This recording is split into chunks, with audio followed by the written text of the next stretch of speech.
Saint Thomas Marthoma പള്ളി പതാരം ഈ വർഷത്തെ ഓണാഘോഷ പരിപാടികൾ നടത്തി. ഓണസദ്യയും പാട്ടും തിരുവാതിരയും ഒക്കെയായിട്ടായിരുന്നു ഓണാഘോഷ പരിപാടികൾ. പതാരം സെന്റ് തോമസ് മാർത്തോമ പള്ളി ഓണാഘോഷ പരിപാടികൾ നടത്തി. ഇടവക വികാരി അജീഷ് അബ്രഹാം കോശിയുടെ നേതൃത്വത്തിലായിരുന്നു പരിപാടികൾ. എൻ്റെ പേര് അജീഷ് അബ്രഹാം കോശി. ഞാൻ ഈ ഇടവകയുടെ വികാരിയാണ്. പതാരം സെന്റ് തോമസ് മാർത്തോമ ഇടവകയുടെ ഓണാശംസകൾ എല്ലാ മലയാളികൾക്കും ഞങ്ങൾ അറിയിക്കുന്നു. പള്ളിയുടെ ഇടവകയിലുള്ള എല്ലാ കുടുംബങ്ങളും ഓണാഘോഷത്തിൽ പങ്കെടുത്തു.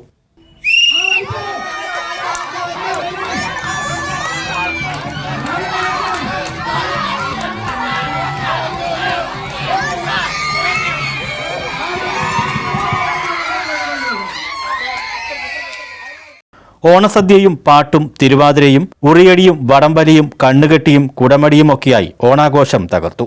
News bureau, Karunagappally.